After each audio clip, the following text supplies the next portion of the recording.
He was once the reincarnation of an incredibly powerful Onji, but out of fear of that power, his clan sealed him and turned him into a Aficha. However, when he returned, he shook the world once again. The story begins with the sound of cicadas echoing through a summer school classroom. Naruto is dozing off in class when Sasuke calls out to wake him before the teacher scolds him. In truth, the blonde protagonist is Haruto, and his friend is Taji. Haruto had just had a dream about his own Shikigami. After class, he and his friend go out to buy ice cream to cool off in the summer heat. While they are chatting, a girl suddenly flies in and attacks Haruto. She scolds him for not answering her calls, then demands that he take her out to eat as an apology. The three of them stop by a park, and Haruto treats the girl, Hokuto, to a shaved ice dessert. After eating, she brings up the real reason she came to see him, asking whether he has decided to become an Onji yet. Through Hokkaido's words, we learn that Haruto is a member of the Tsuchi Mikado family, a descendant of the Oni no Sima. However, Haruto has no intention of becoming an Oni because he can't see spirits, nor can he even sense them. Haruto is considered talentless within the family. Besides, they already selected a successor long ago. As they keep talking, Haruto spills the shaved ice on himself, so the conversation is put on hold. Taji asks what they will do next since he just recently moved here. Haruto suggests they go watch the upcoming fireworks. After agreeing on the plan, the two boys say goodbye to Hokuto. Before parting ways, Taji also asks Haruto the same thing Hokuto did, whether he does not want to become an Oni. Haruto still refuses, believing he has no talent. Taji emphasizes that the real question is whether he wants to or not. It is not about talent, and in his opinion, Haruto has a lot of potential. The two agree to meet tomorrow. Before parting, Haruto walks up the stairs and watches the train Tai leaves on. While feeling confused and unsettled, he hears footsteps from the opposite side of the bridge. When Haruto looks over, he sees Natsume, the heir of the Tsuchimaro family. Both of them are a little happy to see each other again. They admire the view and chat. Natsume came here to visit Haruto for about a week, since it is still summer vacation. They talk about their everyday lives. Haruto, being from a branch family, lives comfortably, while Natsume from the main family is very busy. She sometimes envies Haruto's lifestyle. Hearing that, Haruto apologizes for being useless, but Natsume did not mean it that way. The two get into a little argument which ends with Hokkaido accidentally blurting out that Natsume is not cute at all, completely shocking her. Natsume storms off in a huff. The next day, Taiji comes over to Haruto's house. The news report on TV drowns out Taiki's voice. It is about a spirit disaster happening in Shibuya, which was quickly resolved by a powerful Onia. Tai even knows that this person is one of the 12 heavenly generals. Haruto sees how tense things are in Tokyo and remarks that it is no wonder Natsume came back here for a break. He then tells Taji about his situation. Members of branch families become Shikigami for the main family. Taji takes the chance to urge Haruto to seriously reconsider becoming an Onji. That night, the two boys attend a festival. Haruto is really thinking about what Tai said. Just then, Hokuto shows up wearing a yukata, stunning Haruto. While the young couple is feeling shy, Taiji invites both of them to enjoy the festival. They eat, play games, and then Hokuto stops at a shooting booth. She wants Haruto to get her that box. Not wanting her to pout like that, he steps up to the challenge. But after spending 1,000 yen, he still has not managed to shoot down the box. With only one shot left, he focuses intensely. Just as he takes careful aim, Hokkaido leans in and whispers in his ear that if he hits the target, she will kiss him. Startled, Haruto pulls the trigger and hits the box. Hokuto cheers in excitement and completely forgets what she just said, leaving Haruto still in shock. The prize turns out to be a bubble-blowing toy, but what Hokuto really wanted was the ribbon attached to it. She ties it in her hair, making herself even more beautiful, and Haruto can't take his eyes off her. They continue having fun afterward. Not far from where the three were, a stylishly dressed girl was strolling through the festival stalls. Instead of using money to buy things, she paid with a black card.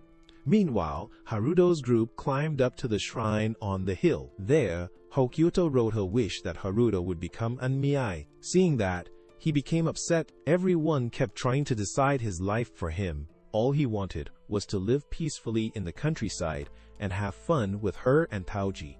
Still, Hokuro wanted him to become a Naji. Not wanting to argue with her, Haruto threw Hokuro's wish card to the ground in protest.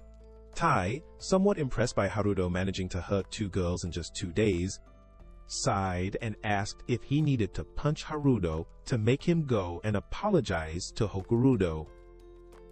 Hurt, she ran off in tears. Haruto asked him back, "Was a peaceful life really that hard to get?" Just then, the mysterious girl appeared. She invited the 2 to become her test subjects. Tai immediately pushed all responsibility onto Haruto, saying he was from a famous family. Taoji knew this girl was not ordinary Suzuka. One of the 12 heavenly generals was certainly anything but. Today, she had come to recreate a powerful forbidden spell once cast by Yaku, the head of the Tsuchimikado family, known as the Grand Spirit Summoning Ritual, Teisen Fukun. As she approached them, the silence was suddenly shattered by the roar of trucks. 3 vehicles arrived, surrounding the 3. From them, agents released swallows carrying talismans to form a barrier. They were from the Bureau of Magical Investigation, there to arrest Suzuka for suspected use of forbidden magic. Annoyed by the trouble, Suzuka summoned a corpse controller. It unleashed thousands of talismans that swirled to form a cocoon, then created a flood that swept everyone away. Haruto was caught by her. At that moment, Hokkaido rushed over after hearing the commotion. As she ran, calling out Haruto's name, Suzuko realized she had the wrong person. She needed Natsum, not some branch family boy. She left a message for Natsum come meet her, or she would cut off this guy's 2 quail eggs. Not stopping there, once she realized Hoko's feelings, Suzuka forcefully kissed Haruto in front of her. Then she left. Haruto ran over to Hokkaido, who was now in pain and despair. Her tears began to fall, and no matter how Haruto tried to explain, her heart would never heal. In the days that followed, Hokuto stopped coming to school, and Haruto could not reach her.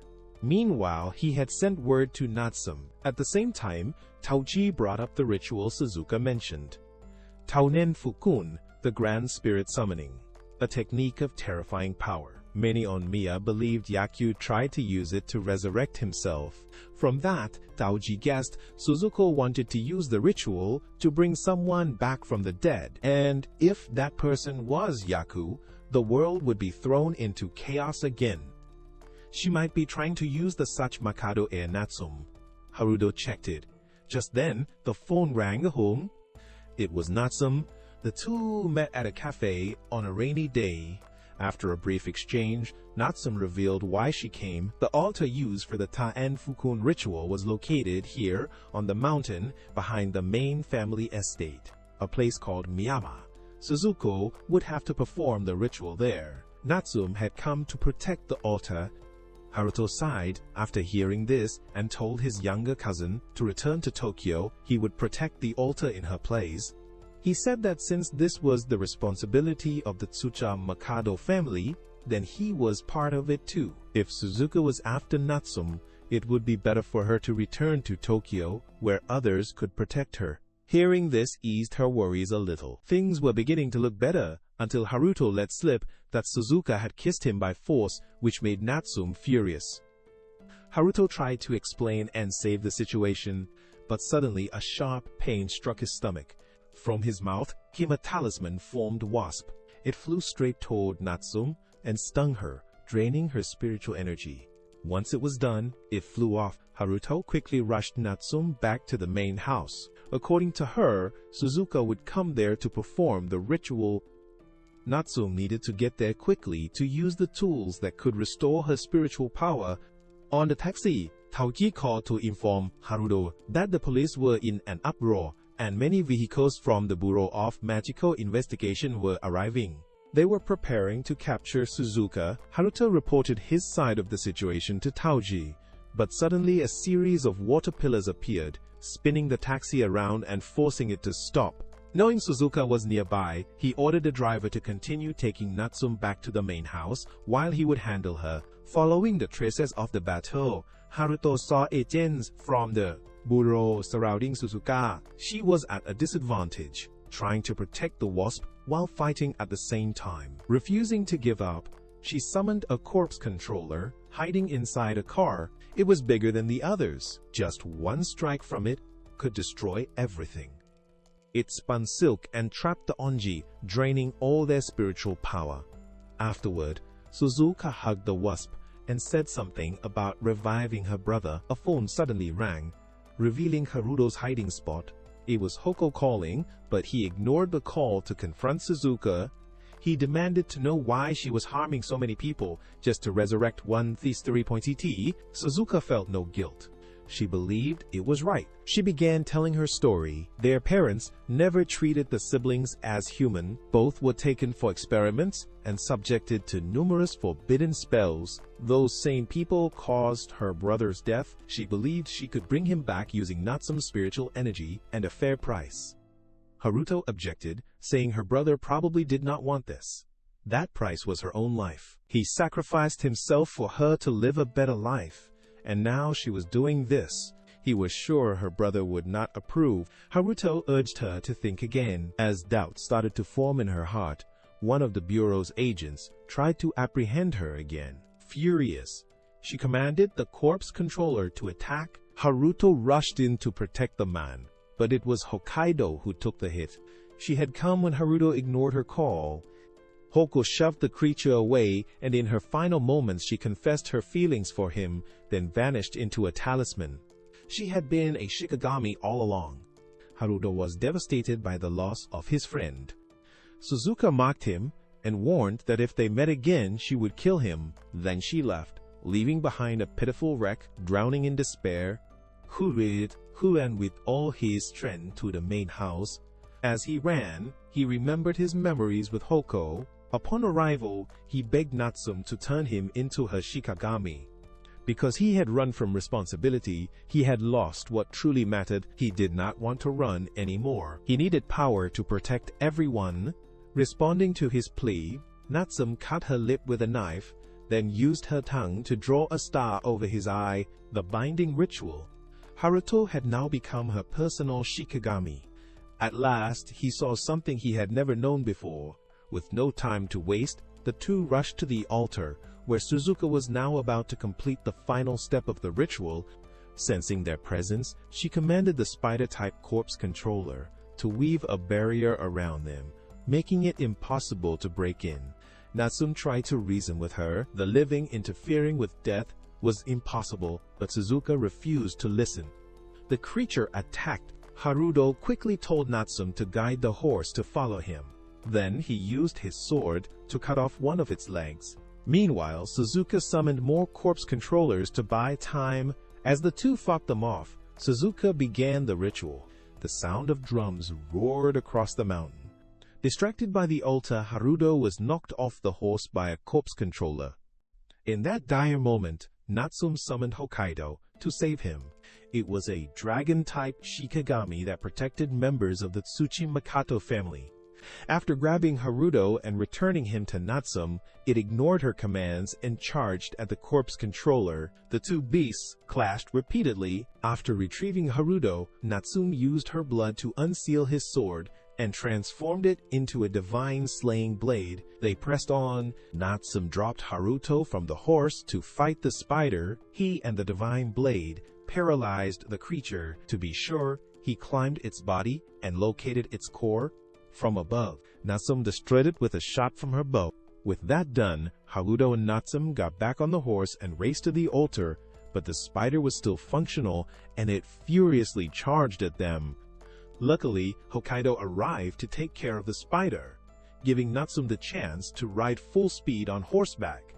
Just as she arrived, before she could act, Suzuka activated a charm that trapped both of them and then continued the ritual. The moment the bee entered the corpse marked the completion of ritual. A pillar of light appeared in the sky accompanied by black projectiles. When the light faded, Suzuka's brother had completed the ritual, but she only had a brief moment of joy before her own brother began to strangle her. This was the price Suzuka had to pay, and she accepted it with a smile. Haruto, though filled with hatred for Suzuka for killing Hokuro, could not stand by and watch someone die in front of him.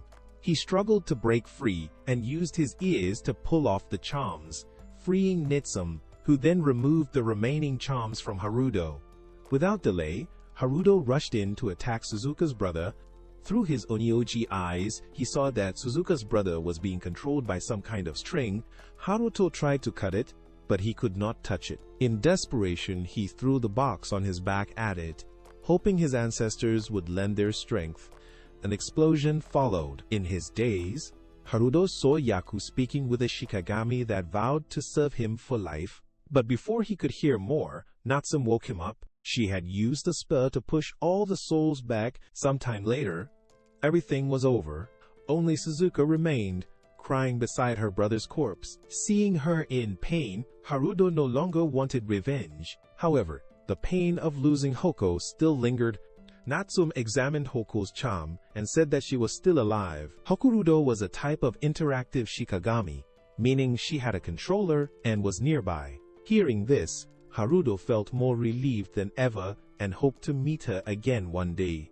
The next day, Haruto recounted the events to Taoi. The question now was, who was Hokkaido's master? Haruto also informed Taoki that he would be going to Tokyo since Shikami must stay close to their master, meaning Haruto would be studying at the Amoji Academy with Natsum. Not long after, Haruto arrived in Tokyo. A while later, Natsum came to pick him up dressed like a boy, apparently a tradition in her family. Haruto did not seem to understand why, which made Natsum hit him. At that moment, Taoji also arrived. He had enrolled in the same academy as Haruto. After the Anioji disaster, Taoji gained the ability to see spirits. Haruto introduced Natsum to Tai, but Tai already knew her. He even said that the three of them used to play together and that she was Hokuto's master. Natsum often used Hokuto to communicate with Haruto and express her emotions. She still kept the ribbon from when the three of them went to the festival. It seemed Haruto had not realized that yet. When they arrived at the academy, Haruto was assigned a dorm room and given a school uniform. After changing, the two of them went to the school. Inside, they were led by a cat to meet the principal, Mio Bio. She told them that because of their connection to Natsum, who was rumored to be Yakuza's reincarnation, they would receive a lot of unwanted attention at this school.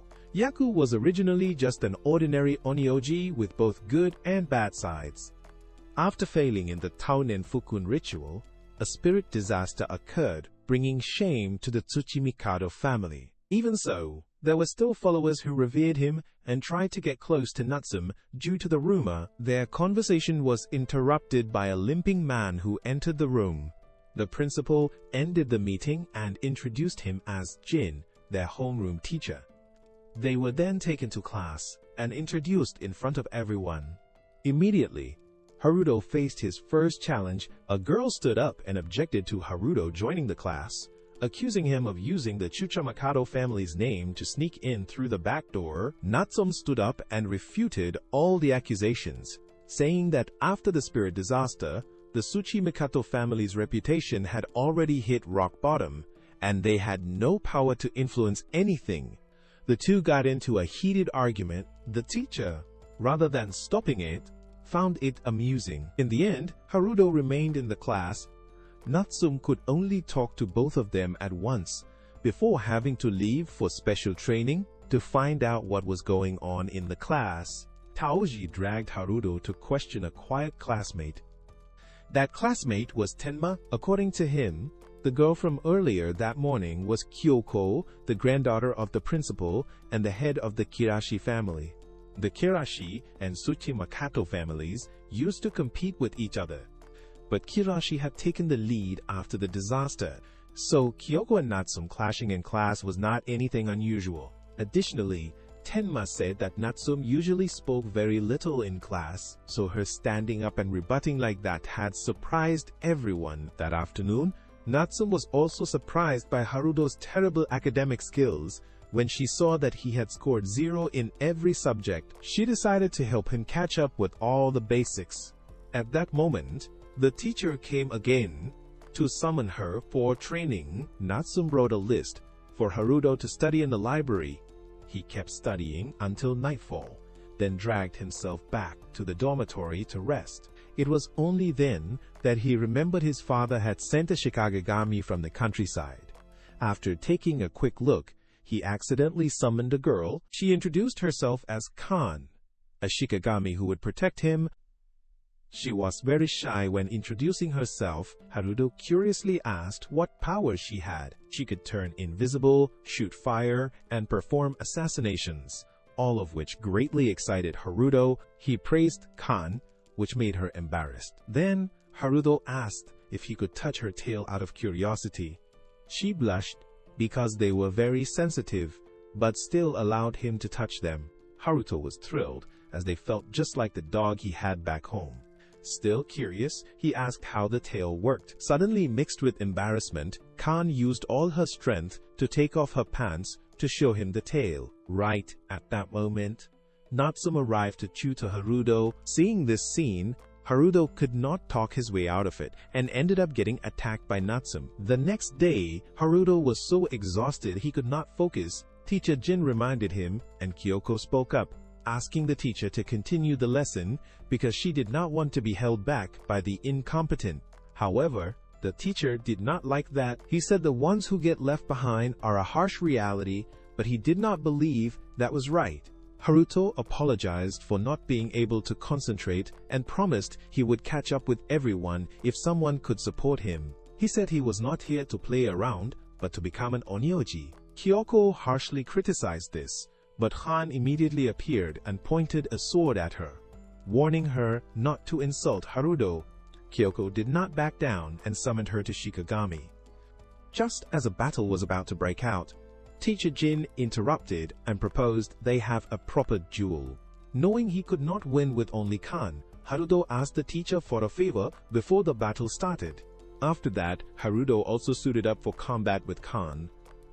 As soon as the fight began, Haruto's wooden sword was broken, and Teacher Jin declared Kyoko the winner. Back in class, Natsum scolded Haruto for overestimating himself. While the two were talking, other classmates came to chat with Haruto. They expressed admiration for his bravery. They were also excited about Kan, as aside from Kyoko and Natsum, Haruto was the third student in class to have a guardian, Shikagami. From afar, Natsum saw Haruto surrounded by everyone and felt a little down. Tai showed up to comfort her, but Natsum, feeling irritated, walked away. When Kyoko entered the class, she saw the scene and went over. The next day, Kyoko asked to meet Haruto privately to apologize for her harsh behavior. Haruto asked why she had used him to talk to Natsum. She then confessed that when they were little, she and Natsum had made a promise, but when they reunited at the academy, Natsum acted like she did not know her, which made Kyoko very sad.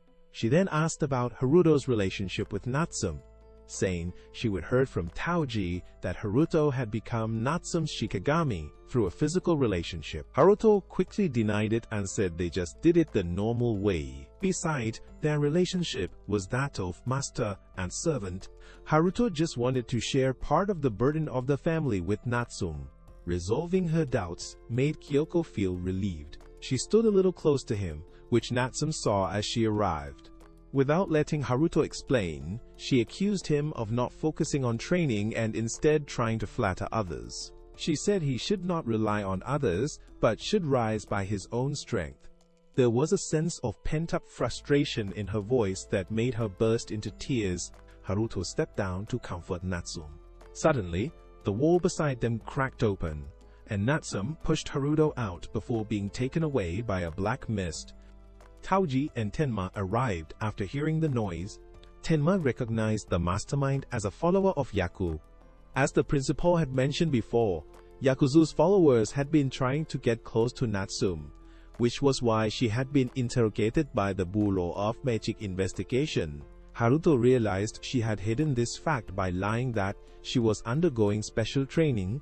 That was also why she kept her distance from everyone to avoid dragging anyone else into this. Haruto regretted being so careless and not noticing it. Tenma ran up and handed Haruto the staff that Teacher Jin had asked him to deliver. Everyone set out together to find Natsu. Meanwhile, she had been brought before a Yaku follower who was crazed and wanted to awaken Yaku.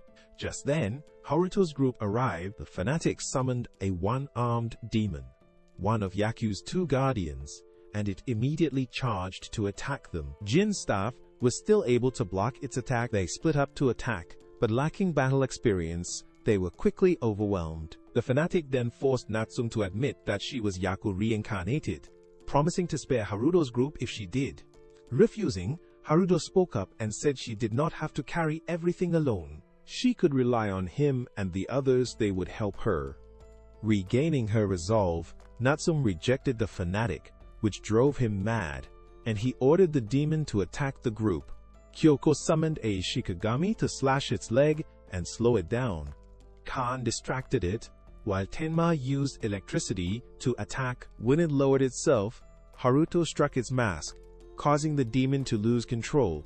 The fanatic panicked and fled. Haruto quickly freed Natsume, and she summoned Hokudo to strike down the demon and end the battle. After everything, Natsume thanked everyone for saving her. Tai quickly examined the talisman stuck to the demon's eye and reported that it was a fake. If it had been the real one, they would have had no chance of winning. Kyoko was now also tutoring Haruto. As for Natsume, she had moved in next door to Haruto because she wanted to rely on him, as he said. Also, while moving stuff, Haruto found out Kyoko liked Natsume. She probably still mistook her for a boy because of the way she dressed. Haruto had to admit that was quite surprising. One day, the dorm supervisor was doing a routine inspection and chatting casually when they suddenly heard a strange noise. Curious, they went to check it out and found Haruto undressing Natsume. It was a shocking discovery about a supposed boy-love couple. Other girls heard the commotion and came to see witnessing the same thing. They quickly took pictures. A nasty rumor started spreading in the cafeteria. Tai heard the two people in question explain the situation. Basically, it was all because of a mishap with the shared bathroom leading to that scene. Now the boys were too afraid to approach them, while the girls were excitedly shipping the two time. It was all because of Natsume's boyish way of dressing. After a while, the gossip became boring. Haru suggested they go out on their day off. He wanted a break from all the studying and training. Taji could not join due to being busy, so it was just Haruto and Natsume. She was secretly happy because this felt like a date. Haruto wanted to buy some clothes. On Sunday, the two went downtown. He preferred second-hand shops since he did not have much money for new ones. He asked Natsume if she knew any places, but she did not. She usually ordered everything online. Hearing that, Haruto sighed and muttered that maybe he should have invited Toji instead. His comment unintentionally hurt Natsume's pride. She then insisted on taking him to find one. However, they ended up walking around until evening with no real destination. Haruto suggested ending the outing, but Natsume stubbornly pulled him along. At that moment, Haruto looked around and noticed something was off. He quickly pulled Natsume back. They had entered the Love Hotel district. When she realized it, her face turned red in embarrassment. Her feelings shifted from shame to disappointment. She had thought this would be a real date between the two of them, but it ended up like this. The falling rain added a final touch of despair to Natsume's heart. Haruto tried to comfort his childhood friend, but the two had to leave when they heard the voices of the two dorm supervisors approaching, as someone had tipped them off that Haruto and Natsume were nearby. With no place to hide, they ran into a nearby Love Hotel, an extremely awkward situation. Haruto turned on the TV, but it only showed adult films, making him flustered. So he changed the subject, saying that being able to spend time alone with Natsum today made him really happy, even if they did not do much. Hearing that, Natsum also cheered up. Seeing her rain-soaked body, Haruto told her to change clothes before she caught a cold. But she misunderstood and thought he wanted to do that kind of thing. She said she would take a shower first. As the couple was caught in a fluttery mood, Khan suddenly appeared with a cold and slightly jealous voice. She informed them that Shikigami were searching for them, those belonging to Tenma and Kyoko, the two dorm supervisors who had not given up and had enlisted help. Haruto panicked, thinking that if they were caught, his student life would be over. Natsum reassured him that she could handle their Shikigami. Just as they were relieved, Khan regretfully announced that he had appeared, Mr. He just happened to be passing by. After hearing the story, he decided to help them by summoning 6 more Shikigami to speed up the search. Jin, Natsum, now panicked, set up a barrier, though she was not confident it would be enough to escape. As panic turned into despair, one name came to Haruto's mind. He called Toji for help. Toji traced the address to the hotel and left with Natsum while Haruto went the other way. Toji brought Natsum to meet Jin's group, pretending to bump into them by chance. A bit later, Haruto also pretended to arrive, and just like that they had narrowly escaped, but not quite. Khan returned and said Haruto had left behind his towel and hairbrush at the hotel. Everyone gave him a different look. This guy was not just effeminate, he also liked little girls. At this point, there was no saving him. Everyone kept their distance. No one wanted to help Haruto out of this one. Jin's Shikigami had returned, and he went to deal with the fanatic who had kidnapped Natsum. The mastermind behind it all had revealed himself and sent people to take care of Haruto. 6 months had passed since Haruto enrolled. They were now beginning exams, and Haruto had studied day and night to the point of exhaustion, though nothing seemed to stick. Khan wanted to help him cheat, but was stopped by Natsu. When the written test ended, Haruto was devastated because he could not answer a single question. Natsum said they could still be saved since there was a practical exam. And indeed, Haruto had made remarkable progress over the past 6 months. In the practical, he and Khan teamed up to defeat 2 of Kyoko's Shikigami. As for Toji, he was summoned alone to meet the principal. She told him that he was given special priority for the upcoming exam, because the academy would recreate the previous spirit disaster for students to purify. As someone who had once been a victim, Toji would be favored to participate.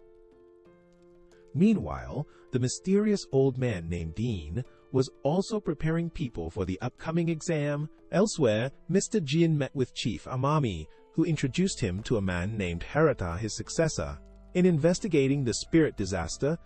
To clarify, that event was regarded as a terrorist attack using a spiritual disaster known as the Grand Purge, carried out by the syndicate using an army of necromancers. The leader, Shido, was dead, but the syndicate remained active to this day. They were now working on a massive plot. A suspect named D had recently made contact with the syndicate, a powerful figure among the necromancers named Chihiro. At the same time, Haruto was about to enjoy a grand meal after all the intense studying, but before he could dig in, Natsum arrived and stopped him, saying no food until he finished studying. Khan voiced her displeasure, sparking an argument between the two. Frustrated, Haruto got smacked around by Khan's tail and looked out the window at the building across the street, where he saw Toji deep in thought. That night, Toji reflected on the principal's words. As a victim who had unwillingly gained powers, his future would be tougher than most, but she would be there to guide him toward the future he wanted. Just then, Haruto came to visit. He had just finished reviewing with Natsum. Haruto asked how Tai had been doing lately. Toji assured him that he was still fine, and that his spiritual energy remained under control thanks to the medicine from Haruto's father. Hearing that, Haruto felt somewhat relieved. After chatting for a while, Haruto left early to rest and prepare for the test the next day. He also wished Taji good luck with his part. The next day, all students were taken to the purification testing site. Natsum, having special status, did not need to participate. Everything was still under control under Kyoko's leadership, except for Haruto, who was still clueless while drawing talismans. Just then, Natsume sensed an abnormally high amount of spiritual energy, and from where Haruto stood, a large number of spirits began appearing. The teachers, seeing the situation spiraling out of control, rushed in to assist. Tai began showing symptoms, and Tenma quickly reported an emergency to the Exorcist Bureau, which was already receiving urgent alerts from other regions across Tokyo. They suspected it was a terrorist attack using a spirit disaster. Back at Haruto's location, as things continued to get out of control, Natsume was forced to summon Hokurudo to deal with the cursed energy. Still unable to rest, Taoji continued to suffer as something else was approaching. Then, a demon appeared from above. According to the teachers, its name was New. It roared, rendering everyone immobile. The teachers used talismans to cover everyone's retreat, but Khan sensed that this New was afraid of something. Then from outside, Rejin, one of the 12 heavenly generals, appeared. With just a glance, the New fled in panic, but it could not escape as Rajan had locked onto it. He used fire magic to strike it down. The New fell directly toward Kyoko, nearly killing her. Had she not used her Shikigami to protect herself in time, Natsume spoke up about how Reijigin's attacks showed complete disregard for others. But Reijigin, being powerful, did not give a damn about civilians. Then he approached Natsume, knowing she was the reincarnation of Yaoko, the one who defeated Suzuka. The more he thought about it, the more he wanted to fight her. Haruto stepped forward to stop him, and Hokuto separated him from Natsume. Outside, Chihiro took advantage of the situation and used cursed energy to heal the New, allowing it to escape. Meanwhile, Tai was still in pain. Rejin, upon realizing Taoji was a spirit disaster, grew excited. He kicked Haruto aside and examined Tai, revealing that he was a half-demon. Rejun grabbed Taoji's head with twisted enthusiasm. To prevent another spirit disaster from happening, he intended to kill Tai. Haruto stepped in to stop him, and even Taoji used his demon powers to crush Reigen's hand. The pain forced Regine to let go. Natsume joined the battle to support her two friends. It became a 3-on-1 situation, but Reich still was not afraid and unleashed his spiritual power. At that moment, 2 crows appeared, stopping him from going too far. Another member of the 12 heavenly generals then arrived. The 2 crows informed them that Regin had let the New escape. The motorbike-riding elder brother ordered Regin to go after it. Before leaving, Rajin said he had remembered all 3 of their names, then vanished. Afterward, Haruto quickly brought Taoji to the hospital for treatment. Haruto apologized for keeping it a secret from them. Even though Taoji was a half-demon, he had been treated and was now stable, no longer acting like a demon. Later, they were summoned by the principal while teacher Jin was questioning Chief Omami, blaming the involvement of Red Jin for messing up all their plans. The chief had anticipated this as well, since this disaster involved 4 New appearing, 2 at the gate of the demon realm and 2 at the return gate. So far, only 2 had been dealt with. To respond, the Exorcist Bureau reused the strategy from 2 years ago, using Shikigami from the Sucha Makado clan to lure the New out. The other 2 had escaped. Kyoko objected to her grandmother, but the principal said that whether they proceed or not still depended on Natsume. After thinking it through, Natsume decided to go along with the proposed plan. The principal received both good and bad news. Then the phone rang. First, Tai had regained consciousness. The bad news was he had escaped. She remarked that he still seemed lost and confused. After leaving the principal's office, Natsume ordered Haruto to go find Tai. She said she would be fine as long as everyone was with her. Haruto immediately set off with Tenma to search for Taoji, and as for Natsume's group, they met the biker guy again, who introduced himself as Zenjinro, an independent on Miyuji. He would serve as her bodyguard during the process of luring out the New. While talking, he also revealed that teacher Jin was actually one of the 12 heavenly generals, except that he had withdrawn. At that moment, Hirata entered. He would be joining them too. For some reason, When Natsum looked at Hirata, she had a strange feeling reminiscent of Yakuzu's followers. Meanwhile, Haruto's group had split up with Kan and Tenma going to find Tai. They needed to reach him before he lost control. While running, Haruto did not look ahead and accidentally bumped into a group of drunken thugs. He tried to retreat, but they refused to let him go. Just when things got difficult, a white-haired man appeared and saved him. The thugs, realizing they were no match, chose to walk away. Haruto quickly asked the man if he had seen someone his age wearing the same school uniform. The man pointed in a direction, and Haruto thanked him and ran off to search. Back to Natsun's group, she had arrived at the ritual site. She called Hokuto out, and before long, a new appeared. Meanwhile, Haruto found Taoji at the purification exam grounds.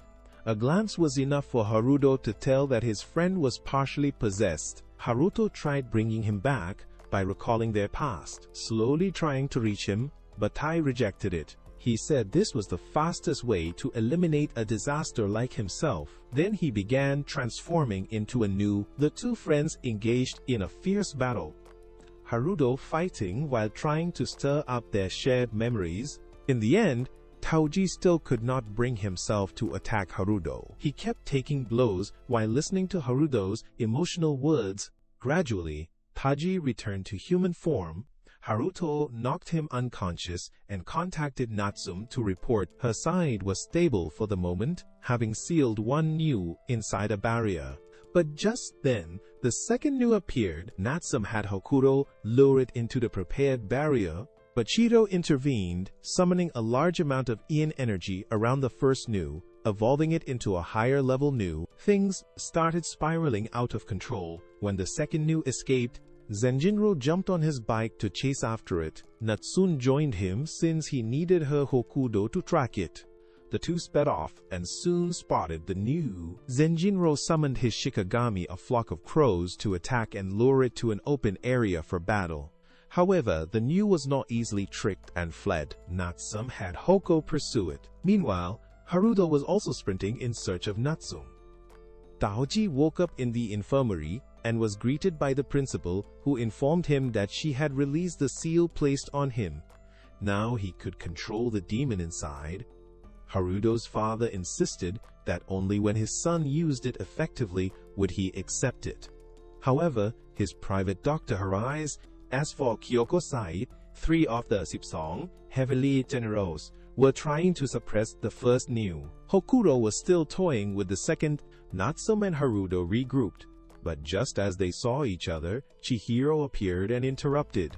He summoned a Yoma commander to block their path. Seeing the second new Tarato escape, Zenjinro told Natsum to chase it while he stayed behind to fight. He also sent his Shikigami and motorcycle to take Natsum. She sped through the flames and picked up Haruto. Because of the sudden movement, Haruto's hand ended up in the wrong place. But fortunately, the bike was self-driving, taking them on the right path. Suddenly, Hokkaido fell from the sky.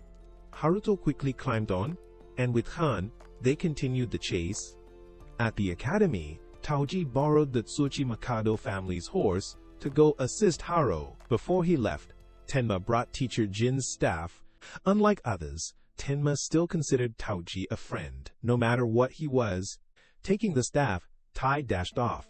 Meanwhile, Haruto was battling the new Poco was holding her own, while Khan tried to help but was swatted away. Senjinro, น้อยกว่าอังมากกว่า S2 crows also engaged in battle.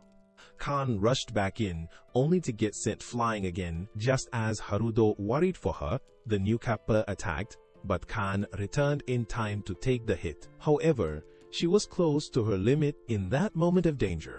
The half-demon general, Taoji, arrived to back them up. He threw his staff toward Haruto to provide support, and Haruto unleashed his power, striking the new on the head and slamming it down to the ground. That was when the head of the Tsuchi Mikado clan took action.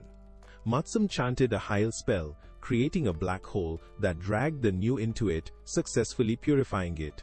The group then regrouped, and Taoji had finally accepted the demon part within himself. He no longer rejected it. Ryan arrived to observe Haruto's group's progress. He acknowledged their overall strength. But this only made Natsume more famous, meaning her followers would target her even more. As for Tai, Ryan was certain he had a connection to the demon from 2 years ago. Though he still needed to find proof. While he was excited, Master Jin suddenly appeared behind him. Even though Jin had retired from the Celestial Generals, his voice and authority were still just as powerful. He warned Ryan to stop coveting his students or he would face the consequences. Aware of the gap in strength, Ryan had no choice but to accept the terms. Just then, Zinjinro showed up. Ryan asked how Chihiro was doing, and Zinjinro responded with an awkward look because Chihiro had suddenly taken his own life during the battle. As the three were talking, they sensed a murderous intent. It turned out that the old man Demand had come to check on Haruto's group. He was only there to do a rough assessment before leaving, but not before releasing a wave of overwhelming energy that left all three stunned and unable to react. Afterwards, the disaster caused by the syndicate was completely purified. The terrorist attack was dubbed the Second Great Purge. And of course, the incident was heavily reported in the media. 1 month after the disaster, at the Maji Academy, the students gathered to welcome the new freshmen. Haruto and Tai were excited to see if there were any cute underclassmen. But instead of beauties, they got disasters. When the representatives stepped up to give a speech, it was Suzuka. Everyone was immediately charmed by her fake exterior, except Haruto, who alone knew her terrifying true nature. The more he listened to her speak, the more goosebumps he got. And to pour fuel on the fire, when Suzuka saw him, she shouted his name at the top of her lungs. She did not stop there. She also said Haruto had stolen her first kiss, throwing the entire hall into chaos.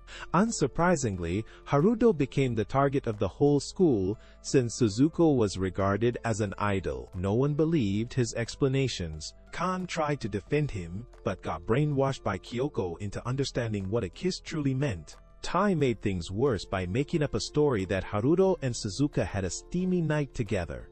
Natsume, who had remained silent all this time, finally spoke up and pulled Haruto outside for a talk. Haruto tried to explain that she had forced him, but Natsume did not care about the kiss. What mattered more was that Suzuka had discovered Natsume's true gender during the previous battle. Natsume feared she would go around spreading it, which would damage her reputation. Hearing this, Haruto decided to have a serious talk with Suzuka. After class, he went to the first-year section to find her, but her classmates said she had left early. Frustrated, Haruto summoned Khan to help him search. While they were discussing the matter, a girl suddenly appeared. Khan was shocked because he could not sense her presence at all. Strangely, she knew everything about Haruto, but what she had come for was Khan. She loved small, cute things, but her cold tone scared Khan into backing away. Without saying another word, she left. Confused, Haruto brushed it off and continued his search for Suzuka. After a while, he found her in the library. After a bit of playful teasing, Haruto asked why she had enrolled in the academy. Suzuka honestly shared that it was a punishment. The Oniyu agency believed she could be rehabilitated, so they sent her here. She had already buried her brother's body and had her spiritual powers sealed. She said she would have truly died if the plan had gone smoothly, but someone interfered and caused it to fail. Haruto, still unaware that it was him, smiled brightly, while Suzuko was secretly stirred up by him. Through their conversation, Haruto still had not realized that Natsume was a boy, so he was somewhat relieved and even promised to introduce that girl to Natsume when he had the chance. That night, Suzuka continued to be tormented by guilt. Haruto had forgiven her even after she had given everything up, while she had still harmed Hokuto. Her remorse consumed her night after night. The next day, even though he knew Suzuka had not realized it yet, Natsume still disguised herself. When Suzuka came looking in class, Haruto quickly pulled her away. Out in the hallway, Suzuka said she wanted to meet Natsume, but Haruto told her it was not the right time. So every time she came looking, Natsume had to run and hide. Whether in the library or in the classroom, she never got a moment's rest. By the afternoon, both of them were completely exhausted. The following day, Taoji suggested they come clean to Suzuka instead of continuing to run away like this. That afternoon, after school, Haruto took Suzuka to a fast food place.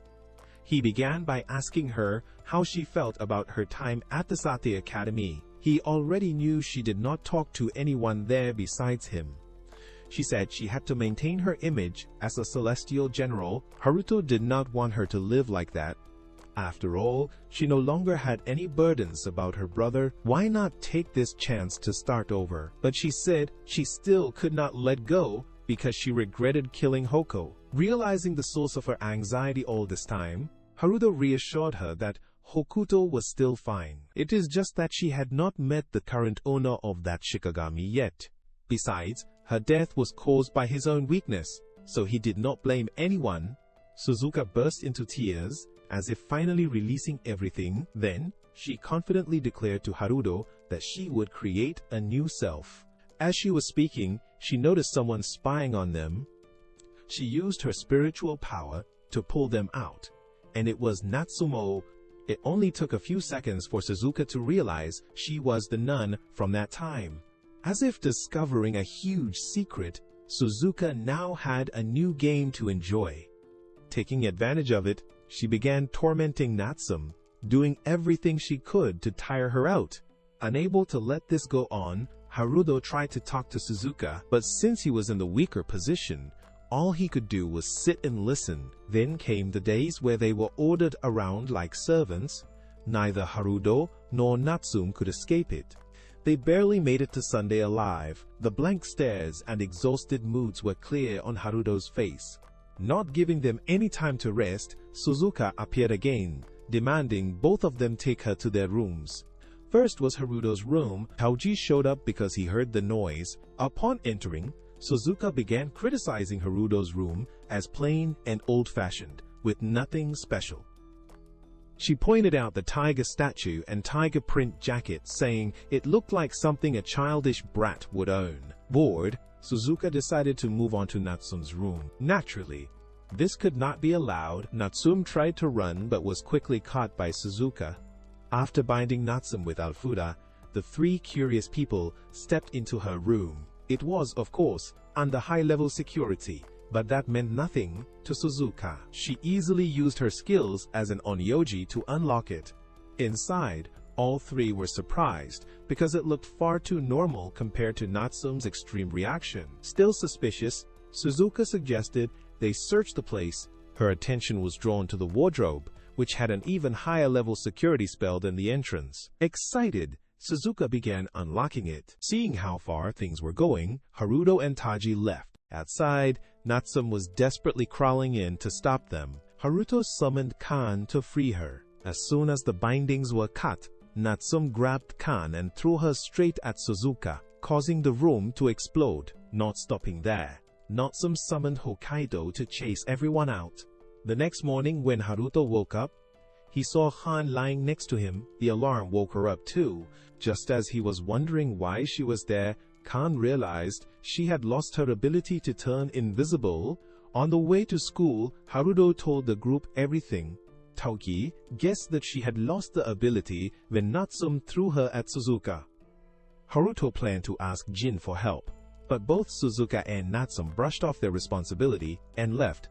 Haruto did not understand what was going on. Taoji said that girls all have their secrets. As for Kan, since she could no longer turn invisible, she could not follow Haruto around to protect him. Feeling down, she confided in the tiger statue. But then she made a decision. Even if she could not turn invisible, she could still protect him in secret, saying that she threw on Haruto's jacket as a disguise, sniffed it a few times, then ran off to the academy, secretly watching Haruto through the window. At lunch, the trio, Haruto, Taoji, and Natsume discussed how to solve Kan's problem. Kan hid under the table to eavesdrop, but could not hear anything. Kan's tail accidentally bumped into someone, causing them to scream. Panic broke out as Kan ran around, crashing into even more people. She dashed out of the building, and a few students caught a glimpse of something that looked like a tiger. Kan planned to return home, but on the way, she ran into Tenma again. Not wanting to cause more trouble, she knocked him out. The noise drew students outside to investigate, and once again, they caught a vague glimpse of what seemed to be a tiger. Gradually, everyone began to believe it was a real tiger, and panic spread. The school issued an emergency announcement, and even the exorcism. Bulo, Ansen, and Jinro rushed to the scene. Seeing the situation escalating, Khan hurriedly looked for an escape route.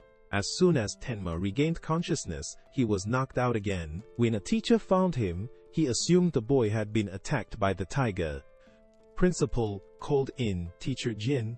Zenjinro considered the case serious because the tiger had apparently broken through the school's barrier. He immediately ordered a thorough search of the campus. Meanwhile, Khan was terrified and hid in a tree. Suzuka was the first to find her, and feeling responsible for indirectly causing the situation, decided to help Khan escape. Their plan: they both hid inside Haruto's coat and tried to sneak away. However, Zenjinro quickly discovered them and attacked without hesitation, forcing them to flee. Later, Suzuka left the coat behind as a decoy. The two were overjoyed, thinking they had successfully escaped, until they found teacher Jin had been standing there since the afternoon. Haruto's coat had also been shredded by Zenjinro. น้อยกว่าอัง มากกว่า S attack. That afternoon, both Haruto and Suzuka were scolded by teacher Jin for failing to properly manage their Shikigami. He had already resolved Khan's issue. Suzuka too was happy, having made some cheerful memories. Not long after, Haruto's class was given a special training camp. Haruto and Natsum seemed the most excited, happy to get away from the noisy, exhausting city, and especially from the girl who always tormented them. Teacher Jin reminded them that this was not a vacation and would be grueling. Still, the two did not care as long as they were having fun. As for Taoki, he was still undergoing treatment from Haruto's father and would join them later. When Haruto and Natsum arrived at the campsite, they were filled with despair upon seeing Suzuka there. Teacher Jin explained she had been given special permission to participate in the training. Training soon began. The class was instructed to use simple shikigami to perform tasks like chopping wood and cooking. This was how they were taught to control their spiritual power. Though there were difficulties, everything went smoothly. Kyoko and Natsum continued to outperform the rest. At one point, Suzuka finished making curry and brought it to Haruto to try. It looked more like hot pot broth than curry. Naturally, if Haruto refused to eat, Suzuka would blackmail him using Natsum's secrets. Just then, Tai arrived to save him and asked Suzuka to step outside for a chat. After the meal, students had to use their shikigami to clean up and wash dishes. While Haruto was carrying a pot, he accidentally dropped it down a staircase and unexpectedly ran into the cold, aloof girl from earlier. He approached and started a conversation.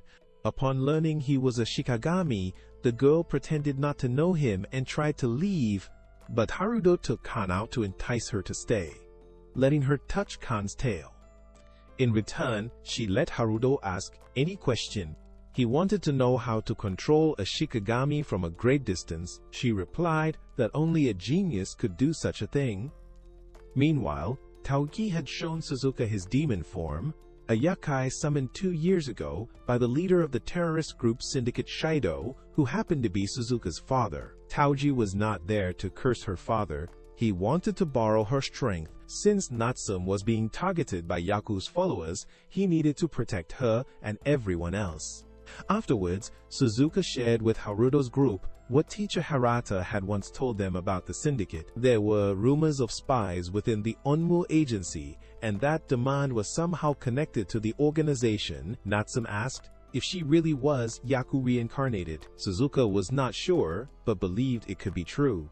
She had read her father's report, which mentioned that one of his subordinates had been investigating certain forbidden spells. One detail in the report stood out: the Croak spell, an artifact once worn by the real Yaku. If obtained, it could confirm whether Natsum was truly his reincarnation. The cloak was currently under the Onmu protection, and they could try asking Kyoko's father to borrow it, though the odds of success were slim. Additionally, Taoji asked for Suzuka's help again, but she refused, not wanting to drag anyone else into the matter. That night, Mr. Jin and the principal sat down to talk.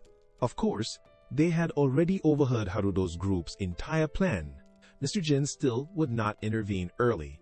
He wanted to see where things would lead. He also revealed that the crow cloak in the Onyoji department was a fake, and that the real one was actually at the academy. Meanwhile, back at the dorm, Natsume could not sleep after what had happened that afternoon. Haruto reassured her that no matter what, he believed she was still herself. She then went to bathe. Since she was a girl disguising herself as a boy, she had to bathe alone at night in the boys' bathroom. While relaxing, she heard voices from the girls' bathroom. Suzuka and Kyoko were there having fun chatting and bathing. They even talked about romance. Kyoko knew Suzuka liked Haruto. Though Suzuka did not admit it, she did not deny it either. Kyoko then asked her about Natsume. Suzuka recalled what she had done during the summer festival and said she really hated Natsume. The next day, Natsume's father came to meet with the principal. He brought a shikigami with him, which meant something big was coming. As for Natsume, she confided in Taoji that maybe Suzuka hated her. First, Tai advised her to sort out her feelings for Haruto before dealing with anything else. At that moment, Haruto was called out by Kyoko to meet her alone. She wanted to confess to him on Suzuka's behalf, but Suzuka hurried over and tried to stop her. It was too late though, as he had already heard everything. However, Haruto did not give a reply to the confession. Instead, he shared the story of his close friend Hokioto, how he had loved her and could not accept anyone else. Now, he had to find out who was controlling Hoko. Kyoko guessed that the person behind it must be someone very skilled, and the only person she could think of was Natsume. Haruto denied it because their personalities were completely different, but by coincidence, Natsume and Tai overheard that conversation. After training ended, on the bus ride home, Haruto looked at Natsume, who had dozed off from exhaustion, and suddenly noticed the hair ribbon she was wearing. It looked very familiar. In the days that followed, Haruto kept thinking about Hoko, and then Natsume's image started to appear in his thoughts. He gradually accepted the truth, but still did not dare to face Natsume directly. Seeing his friend constantly avoiding things like this, Tai knew nothing would move forward. So he decided to force the two to talk things out directly. After class, the whole group left together, except for Tenma, who went off on his own.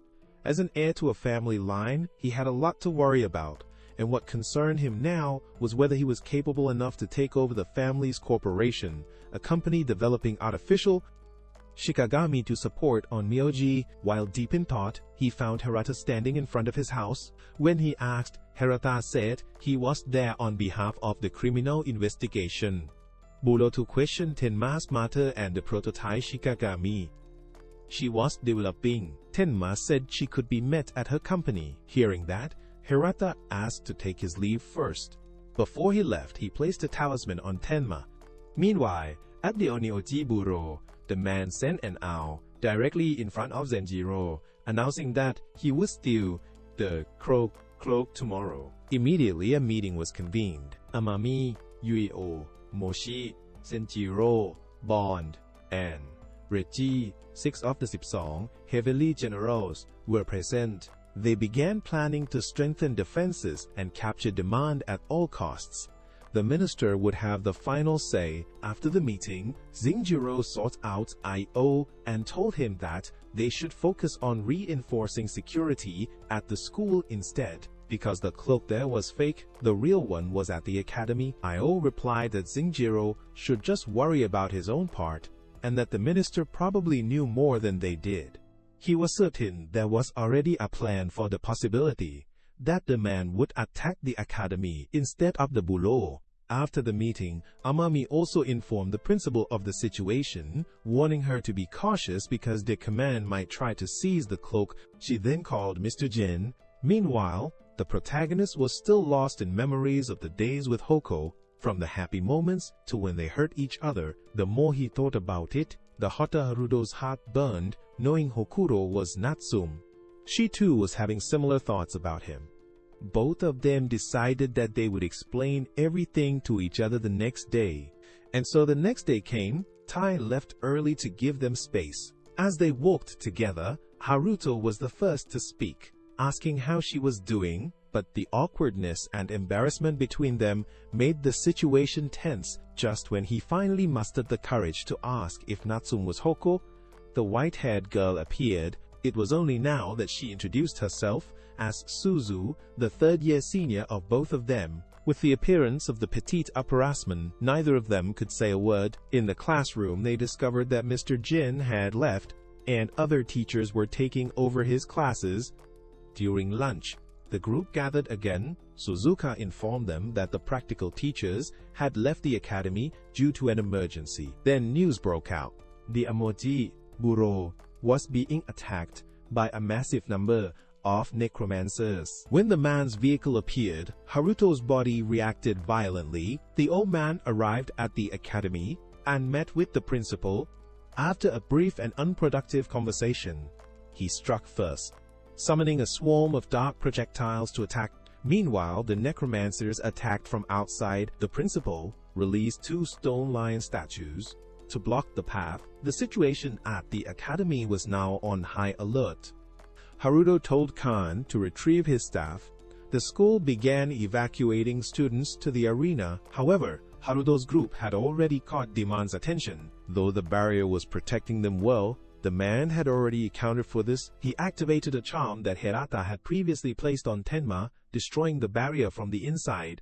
As a result, the necromancers stormed into the academy in large numbers and surrounded Haruto's group. Kyoko set up a defensive barrier. Khan arrived just in time with the weapons. At that moment, Tenma was completely engulfed in despair.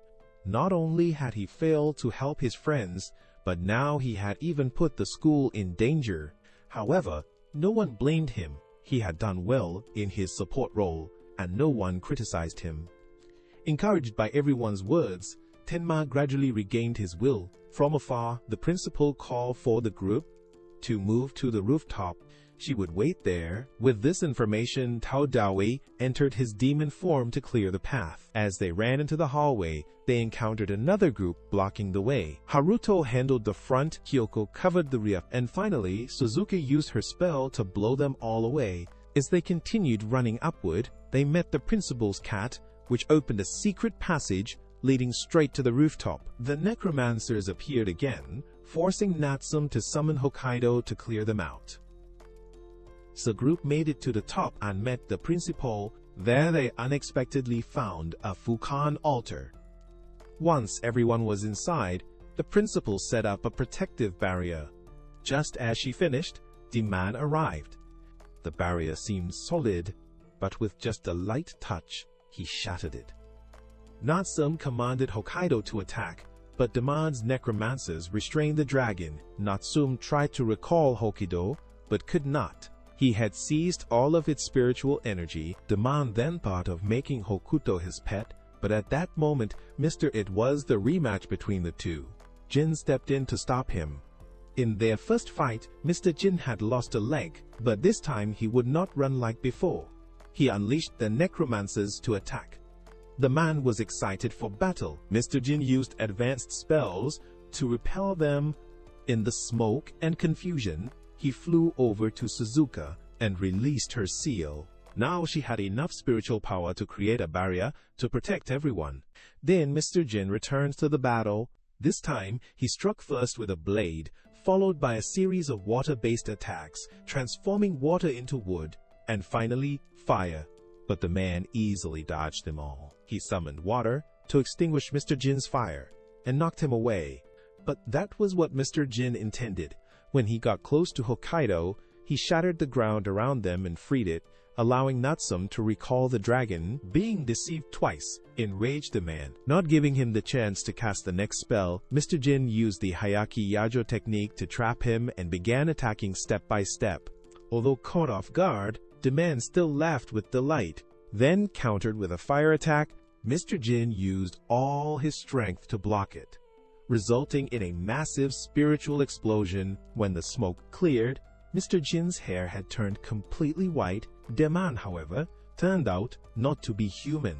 Shocked by Mr. Jin's power, Demand invited him to join his side, but Mr. Jin, similar to Anarchy, was smart and refused. Furious at being rejected, Demand decided to go all out against him, which was exactly what Mr. Jin wanted. As the man unleashed his full power, Mr. Jin summoned the Tenma clan Shikigami to suppress his spiritual energy. Then a magic circle Mr. Jin had prepared earlier lit up and 5 pillars of light appeared, absorbing all of Demand's energy. Without hesitation, Mr. Jin blasted Demand out of the building along with himself. However, Natsum quickly had Hoko fly down to rescue him. Even more surprising, despite Demand's body being broken with limbs fractured into pieces, he was still able to fight. And this too had been within the teacher's calculations. The sound of a motorcycle echoed from afar. Zenjiro had been there since morning, chanting a spell as he charged forward, delivering a finishing blow that cut down Demon. At this point, Demon existed only as a spiritual form. Both sides thanked each other for the battle. Zenjiro then said that if the man agreed to answer a few questions, they would help bring him back to life. However, before he could even open his mouth, his entire body exploded. Hirata had activated a technique from afar to completely erase him. After this incident, Master Jin was taken to the hospital. Although the man had been mysteriously destroyed, the crow cloak was still taken by Natsum's father. Since the academy was under repair, the students had been sent to the Onyo agency for training, meaning they would now be taught by professionals. Even though the battle was over, the burning excitement of combat still lingered inside Harudo. During one training session, Harudo tried to perform the 100 Demon Descent spell that Master Jin had used, but failed, resulting in his defeat. The person who fought him was Ichu, who criticized Harudo for recklessly using techniques without fully mastering the incantations, saying it was extremely dangerous. Natsum stepped in and confronted him, saying he should not pretend to be strict or concerned about the students. If they truly cared, they would not have let the students face the man alone. After the lesson ended, Harudo and Natsum stopped by the academy and went up to the rooftop to examine the ritual altar again. Once there, they sensed someone's presence. Harudo had Kon use fire to illuminate the surroundings, and right in the center of the altar, they found a girl. She looked radiant upon seeing them and already knew who they were. She introduced herself as Tako, also a student of the academy, saying she had just been curious about the altar and came to take a look. Though she claimed to be a student, this girl knew quite a lot about the Tsujamakado family, as well as the academy itself. Among the information Tako shared, she mentioned that the academy was founded by Yaku, and that documents related to him were still stored there. The principal, who used to be Yaku's, was fully aware of this, not knowing whether the information was true. The next day, Harudo and Natsum invited Taoi to the academy to help search for Yaku's records. The three of them went to the library, which was now in disarray after the recent attack, and started organizing and searching for information. They searched all the way into the afternoon, but found nothing. Harudo and Tai did, however, find Master Jin's old graduation yearbook from when he was a student, and everything seemed fun and cheerful until Harudo spotted the name Ryu. This was the same name Suzuka had mentioned a friend of her father who had been researching forbidden techniques. To Harudo's shock, this person had been a friend of Master Jin. The next day, the group set off to visit Master Jin. Suzuka could not believe she had overlooked such an important detail. On the way, a car stopped near them. It was Suzu. Harudo asked where she was going, but Suzu only responded with unrelated comments. He then introduced her to the group, and she already knew all their names. Haruto noticed that the driver was a Shikigami, and in the back seat was a child who looked very familiar. The boy tried to speak, but Suzu quickly covered his mouth and drove off. Meanwhile, the Bureau chief had come to visit Master Jin. Aside from checking on him, he also revealed their next plan. They would force the leader of the syndicate to reveal himself. After the recent events, extremist groups had also begun targeting the students. The Onyo agency had already arranged proper protection for them, so Master Jingol did not need to worry. Just as he finished his announcement, Haruto's group arrived. The bureau chief then left, telling Master Jin to take care and wait for good news. Afterwards, Master Jin explained the plan to eliminate the syndicate and mentioned that there would be someone protecting the group in the future. According to the Bureau's predictions, the man had not been completely destroyed, hence the need for caution. Haruto's group then brought up their concerns. They mentioned a red-haired student named Takiko. Master Jin confirmed that she was indeed a student at the school and that the information she provided was likely accurate. Continuing their questions, Haruto brought up the name Ryu. Upon hearing it, Master Jin winced in pain. Suzuka said that Ryu had participated in Yaku-related research.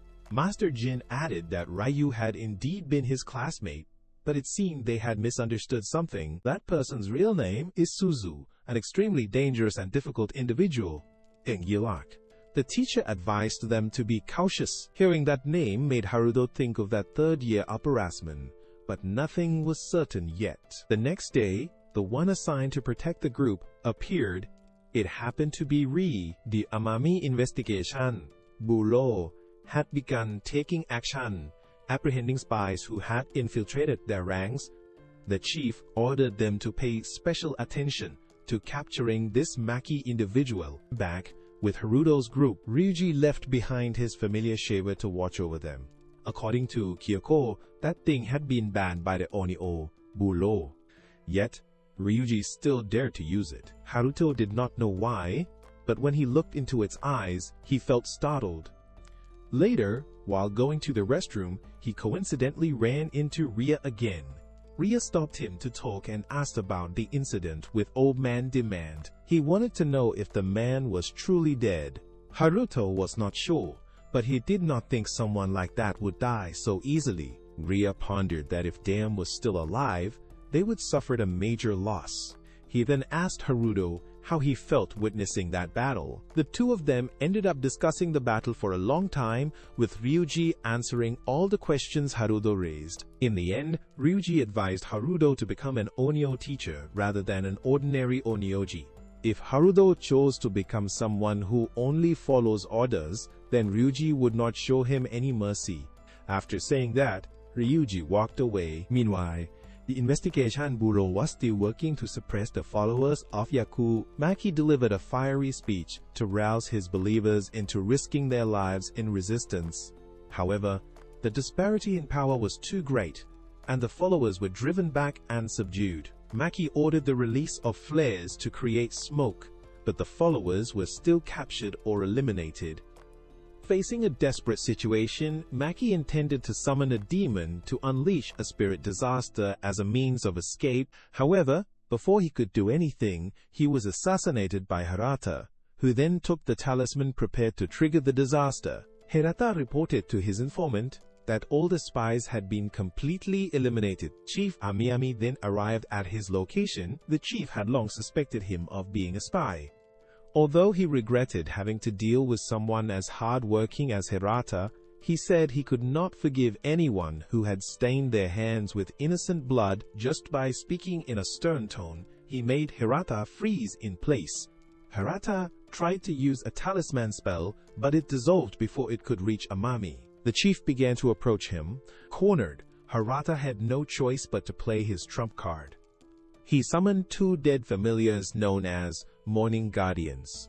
Both were extremely powerful, forcing Amami to fight seriously. The chief summoned two warrior spirits to buy time while he chanted a spell. Though the warrior spirits had larger bodies, they were no match. Both Morning Guardians easily defeated them with overwhelming power. Just as Amami finished chanting, he ordered an attack straight at Hirata, but one of the guardians had the ability to cancel spells. Even so, Amami managed to land a blow on Hirata from behind. Just when it seemed he had won, Hirata summoned a third Morning Guardian to shield him. At this point, the chief seemed destined to lose. Before dying at his hands, Amami asked to hear a few answers. What was the true purpose of the syndicate? Hirata claimed that he was a follower of Yaku, but unlike the mindless crowd outside, they only wanted to revive Yaku, to receive a wish. The original purpose of founding the Yaku Society was to fulfill the mission that Yaku could not complete in his lifetime. The syndicate was an organization established by Yaku's disciples and divided into two factions. One was the syndicate itself, and the other was an academy for training on Myoji. The academy was founded based on Yakuzu's wish to enhance the abilities of exorcist on Myoji. While the syndicate carried out Yaku's other ambitions, the chief asked what those ambitions were. As Hirata was about to answer, he suddenly sensed something was wrong. Why was he answering these questions so freely? But by the time he realized it, it was too late. The chief had used his fan to create a separate domain, isolating Hirata from the Morning Guardians. Truly, the older, the ginger, the spicier it gets. Afterward, the chief knocked him unconscious and took him away. Then something unexpected happened. Hirata turned into Teiko. Back with Haruto's group at the Exorcist Bureau, they were discussing how the remnants of the syndicate were targeting each of them. Just as they finished, Etu appeared. He no longer hid anything and revealed that he too was a follower of Yaku. Just as he was about to do something, Shaver suddenly rushed in and slashed him to death. As words paid Isai, in his dying moments, Ichu grabbed the staff and a massive amount of dark energy erupted all around. Following that, numerous high-level demons appeared. Haruto said they needed to regroup with the others. Natsum summoned Hokurudo to clear a path, and Haruto also unleashed the spell, but it still was not enough to defeat the monster. They fought while retreating, but the number of enemies was overwhelming. Fortunately, the exorcist team arrived to help. At this moment, Shaver went berserk. Affected by the dark energy, he had turned into a disaster. He went on a mad killing spree and targeted Haruto. Hokuto rushed in and dragged him away. Haruto's group reunited with Kyoko. Shava came back looking for them, but Hokuto could not enter the house. As he approached, Tenma attacked from above, followed by Taoji, and then Suzuka. The whole group joined forces to attack, but the more pain he felt, the more fiercely Shaver fought. They took turns wounding him, and then Natsum summoned a dragon to attack. In the process, Shaver pierced Tokido through the head, causing him to vanish in agony. Natsum was also injured. It seemed like he was targeting Natsum, so Haruto took her and fled. The others stayed behind to hold him off. Haruto hid Natsum in a storage room where many other students were also taking refuge. Just then, Shaver arrived. He lunged at Natsum. Haruto tried to defend her but was knocked away. Natsum was also hit, causing her clothes to be torn, exposing her secret. Haruto tried to stop it, but kept getting beaten. He could only watch as the madman tormented Natsum, forcing her to fight. At that moment, she was both despairing and ashamed, completely losing hope. Haruto was extremely furious, but he had to keep a cool head. He began to concentrate, causing his seal to glow. Following what Ria had taught him, Haruto finally managed to sense the spirits, and just as Shaver tried to attack him, Haruto calmly used a water spell to blind him, then used a wood spell to bind his legs, followed by relentless fire attacks. He summoned Khan to strike, and discovered that Shaver's weakness was fire spirits, but he needed more spiritual energy. Haruto pulled him out into the courtyard to fight more freely. Natsum held him back long enough for Haruto to perform the Hayaki Yajio spell again. This time he successfully suppressed Shaver's spiritual energy. Then he absorbed dark energy from a nearby demon to create an extremely powerful fire spirit. And with that, he finished Shaver off, forcing him back into the sword. Afterward, Haruto explained at length the reason why Natsum had to disguise herself. The one who had the hardest time accepting it was probably Kyoko. As for the chief, he and Iwao had gone to meet with their superiors. For now, they had only dealt with part of the syndicate, not its root. Amami also reported that someone had controlled Takiko to impersonate Hirata. Aside from using Shikigami and killing Maki, this girl was very mysterious. Very few families could use Shikigami, making it rare. If the cultists could control Shikigami, it would be very dangerous. This would truly be a problem if they did not clarify things. At this moment, his boss no longer hid anything. He summoned Takiko and introduced her as the last descendant of Shido. Amami started questioning his superior for associating with someone tied to the syndicate, but his boss did not explain and said it was the decision of Kyoko's clan. Amami was very angry that everyone had kept this from him, but he believed the principal still did not know. If she did, she would never allow them to do this. After saying that, he also left the investigation bureau and burned his van. Then, Amami's superior began planning Yaku's resurrection. The next day, upon returning to school, rumors about Natsume began to spread. Aside from Kaoko, most of the group members accepted the situation. They discussed finding a chance to explain it to her. When Natsume arrived at class and faced everyone, she bowed her head and apologized for lying to them. But no one blamed her. They thanked her, saying that because of her, they had survived. Everything went better than Haruto had expected, except for Kyoko.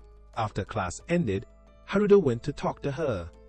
He hurriedly tried to explain Natsume's reasons, but Kyoko interrupted him. She reminded him of what she had said before, that when she was little, she had made a promise to Natsume. Actually, the person she met back then was you, not her, and the one she liked was you. Hearing her words, Haro gradually remembered that they did indeed play together when they were little. Kyoko said nothing and walked away. She went to the cafeteria, where she had originally planned to apologize to Natsume for going too far the day before, but things had turned out like this. Just then, Suzuka came to find her.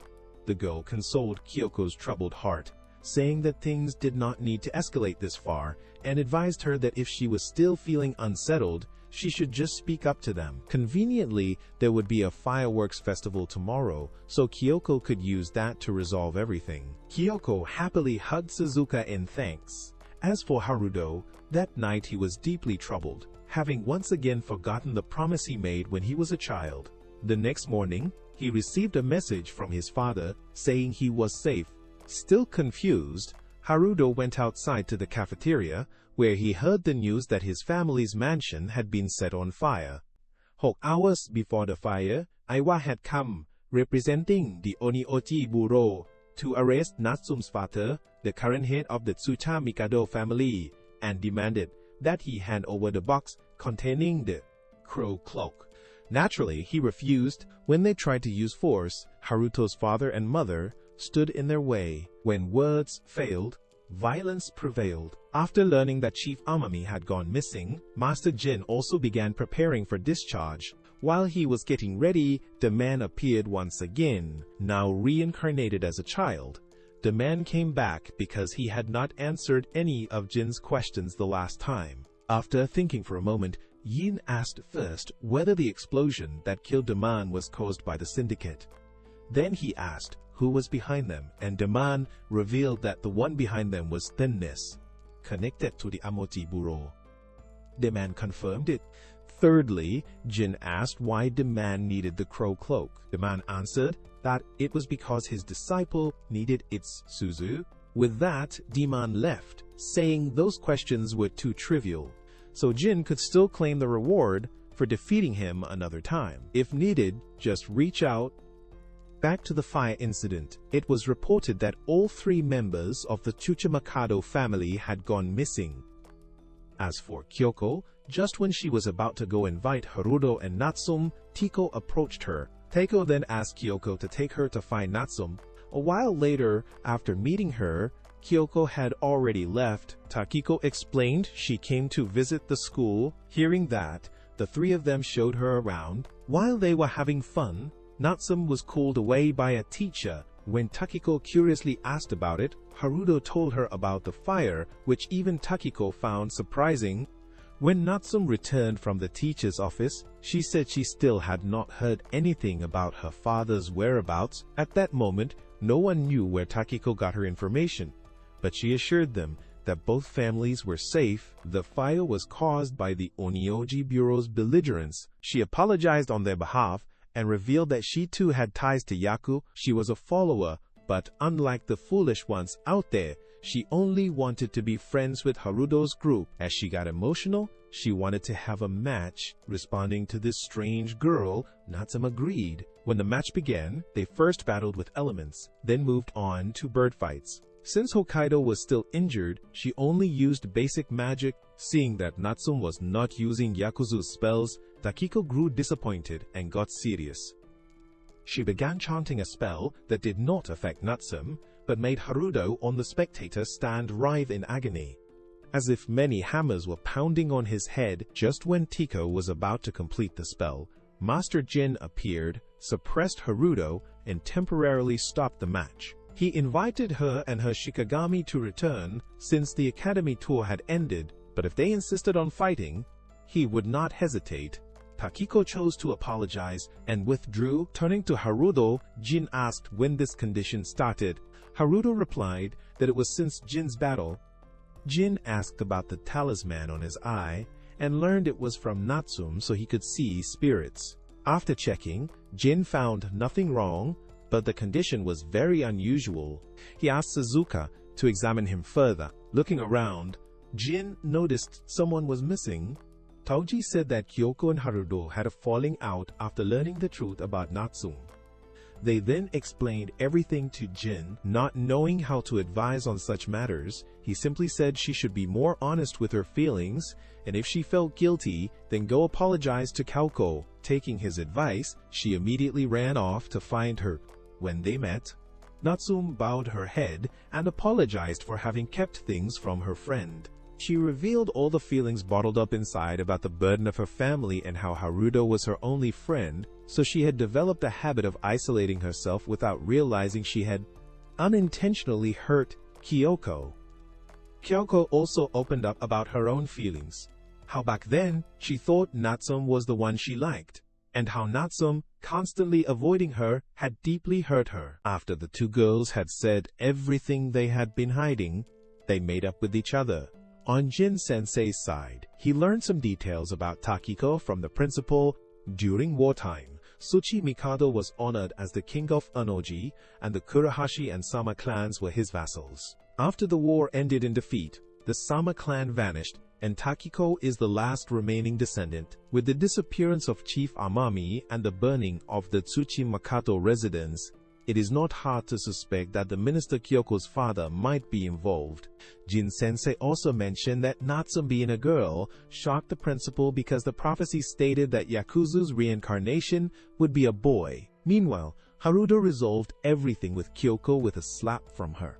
It was like she released everything inside, and she asked him to the fireworks festival the next day. As for Takiko, she returned to meet Kyoko's father. There she reunited with her two Shikigami, Chihiro, who was thought to be dead, and another Shido, the leader of the undead army from the spirit disaster.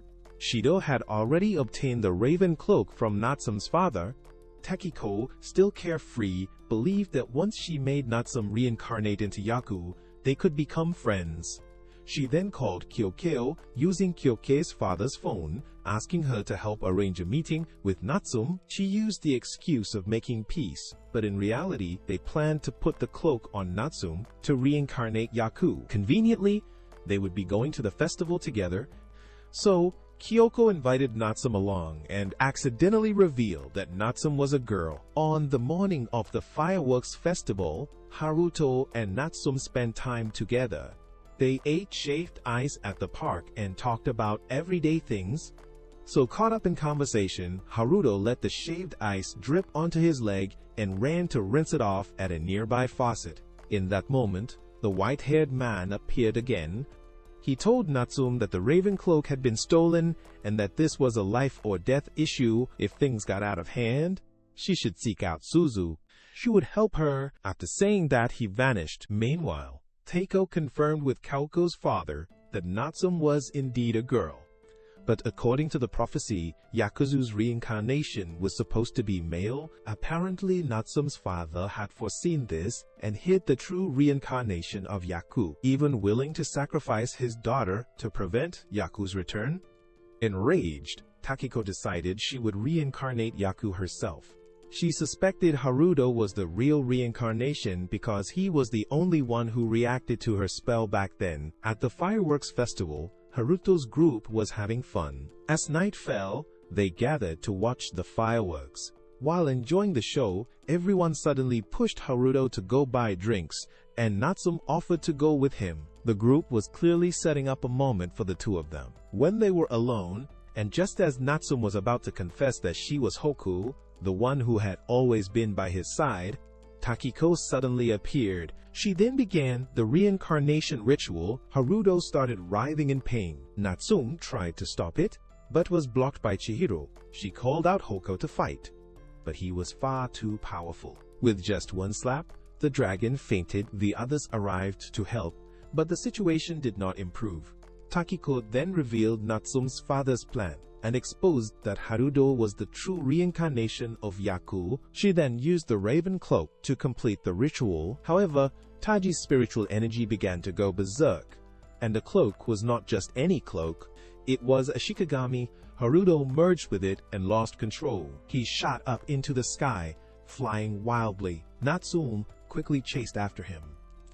Haruto could no longer control himself, attacking anyone who approached him. Everyone else also flew in to help. Natsume tried to think of a way, recalling the words of the white-haired man and her father's plan, then realized Haruto was originally an Onji. Her father had sealed his powers to keep him from being exposed, and her ritual had only partially undone the seal, causing Haruto's spiritual power to become unstable. Now, she just needed to complete the rest of the ritual, so Haruto could control his power. Thinking that, she rushed toward Haruto, ignoring all his attacks. She managed to get close and completed the ritual, helping Haruto control the robe, but she was too badly injured and passed away, only having time to apologize and confess her feelings to him. In a dream, Natsume met Hokuto again, and the two talked for a while before fading away. Haruto, in despair, tried every talisman he could find to save Natsume, but it was all in vain. Then Haruto thought of the most extreme method, the Taisen ritual. Taji tried to stop him, saying this had gone far beyond their control. The Onichiburo also appeared and tried to arrest the group, but now Haruto was like a beast with nothing left to lose. He held Natsume and ran away. This forced Taoji and Suzuka to chase after him. The two followed him to an abandoned building. Haruto begged Suzuka to help him, but she refused because it went against everything Haruto had once said. Ade, Tai also tried to persuade him to accept it, to let her rest in peace. Just then Shido appeared. Suzuka panicked upon seeing her supposedly dead father still alive. After learning that he was actually Takiko's Shikigami, Haruto and Tai rushed to attack, but he was far too powerful and beat them both to the ground. He began inviting Haruto to join their side. Of course, if Haruto joined them, Shido would help him carry out the Taisen ritual. He did not give Haruto much time to think, since Natsume's soul would soon vanish from this world. Haruto had to make a quick decision. After saying that, Shido left. The Omyaki-buro surrounded the tree. Haruto's parents were shocked to hear of Natsume's death. This had not been part of their plan. Back at the academy, only Haruto had been taken, while the others were released. They returned and reported everything to the headmistress, who wanted to go examine Haruto and Natsume's body. But Iwao arrived with news. The man explained that Haruto's case was beyond the academy's authority, so the bureau would take over. However, the headmistress asked him to allow Jin-sensei to visit Haruto, since he used to work for the bureau. Jin then went to see Natsume's body. He deeply regretted not being able to help her. Taoji's group did not sit around, waiting. Knowing the bureau was the syndicate's base, they planned to rescue Haruto. They did not know how yet, but time was short. Natsume's soul could not hold out much longer. Everyone agreed to help Tai. The plan was to pretend to go home, then regroup at the bureau to continue their planning without drawing suspicion. At that time, Kyoko experienced a strange sensation when she saw Tenma glowing, but soon ignored it. Meanwhile, after visiting the body, Jin Sensei convinced Old Man the Man to join him in attacking the Anyaki Bureau. As for Taji's group, Tenma did not show up. They did not blame him as he was not good at fighting and might only get in the way. The current problem was they did not know where Harudo was being held. Elsewhere, Jin and Diman had arrived at the bureau. First, inside, Harudo had woken up, but now he was like a soulless shell, not knowing what to do. Suddenly, a spider Shikigami outside the door tried to communicate with him. The two exchanged some information before Chihiro came to take him away. He was then brought to meet Kyoko's father, Genji. Looking around, Harudo noticed one person missing, the one who had caused all of this. Chihiro said Teiko was deeply shocked by Natsume's death, so they had to let her sleep for a long time. Getting to the point, he asked if they really could bring Natsume back. Of course, they could on the condition that he joined their side, not as Harudo, but as the reincarnation of Yaku. Actually, that was not entirely accurate. Genji explained that since Harudo had not fully inherited Yakuzu's memories, he could not use his spells. Instead, he would be joining them as Harudo, the heir of the Tsucha Mikado family. He recounted that after the Pacific War, Yaku single-handedly created many different types of magic to help the students. However, he did not do it alone. He was aided by the religious sects and the World Council, who provided him with knowledge to complete various types of spells. These contributors became the branch families of the three clans, the Tsucha Mikado, Kyoko's family, and the Selma. Now they lack nothing except for a king. The three clans will continue Yaku's mission, and they need him to cooperate and lead the Tsuchimado clan. Before he could reply, an alarm sounded outside. Old Man had initiated the battle first. As he was releasing his monsters, a massive fire erupted and burned them. The two were about to duel, while Master Jin had entered the bureau and came face to face with Ria. All this was Io's arrival. Amid the chaos, Taoji's group wanted to sneak in, but Kyoko told them to wait a bit longer, then used her eyes to observe. Inside the bureau, Genji continued, inviting him to join. He kept pressuring him to make a decision. Just as he was about to give in and agree, Kan appeared and begged him to reconsider. She believed Natsume would not be happy to be resurrected, only to see him like this. She reminded him of all they had been through together. The battles, the joys, and the sorrows. Things Haruto would never experience if he sided with Genji. But Haruto believed only they could bring Natsume back. Kan countered, saying, if they could do it, then so could Haruto. Didn't Yaku already perform the Taisen ritual? Haruto kept refusing because he had no memories of Yaku. Kan then shouted, didn't he say he would do anything to bring Natsume back? Now was the time. Haruto suddenly awakened to everything and decided not to follow Genji. He would bring Natsume back with his own hands. Seeing things were not going anywhere, Shido decided to capture Haruto. Just then, a mommy spider appeared at the door and called for Haruto to summon the crow cloak, saying he had already lifted its seal. But before it could arrive, Shido attacked Haruto. Kan tried to defend him but failed, and Amami's assistance was also neutralized by Shido. At that moment, General Taoji appeared outside, returning to the battle with Old Demand. When Tenma returned, he reunited with Sister Suzu. She had chosen him as her pawn to win, this time to destroy an empire, start from its foundation. She gave him a black card and took advantage of his naturally faint presence to infiltrate easily. He only needed to plug the card into the system to destroy the bureau's entire foundation. As he went deeper into the bureau, Tenma encountered obstacles, mainly staff. Looking around, he also spotted Amami's surveillance spider. While Tenma was thinking of a plan, the man's ghosts rushed in and caused chaos, making the staff flee. With the staff gone, the ghosts were the next issue. Tenma was terrified, but he remembered Master Jin's teachings and everyone's encouragement. He focused and cast an invisibility spell, slowly passing through the ghosts and moving further inside. Meanwhile, Old Man kept spamming ghosts outside, and Iwa burned them all as they came out. As for Master Jin's battle, he had no time to mess with Ryuji. Ryuji used all kinds of flashy spells, but Master Jin neutralized them all, then whipped him relentlessly, forcing Ryuji into defense. When the whipping stopped, the match was over. The thorn trap appeared and pierced Rhea. At that moment, Tenma reached the place where the crow cloak was sealed and quickly broke the seal. That was also when Amami appeared to rescue Haruto. When Haro summoned the crow, it even picked up Tenma. Master Jin, seeing playtime was over, threw a flashbang that stunned Rhea, then left while Ryuji fumed. Tai charged in on horseback and pulled Haruto away. To be safe, Suzuka cast a protective spell from outside to ensure the two escaped safely. The group successfully fled. Before they could rest, Shido had already tracked them down.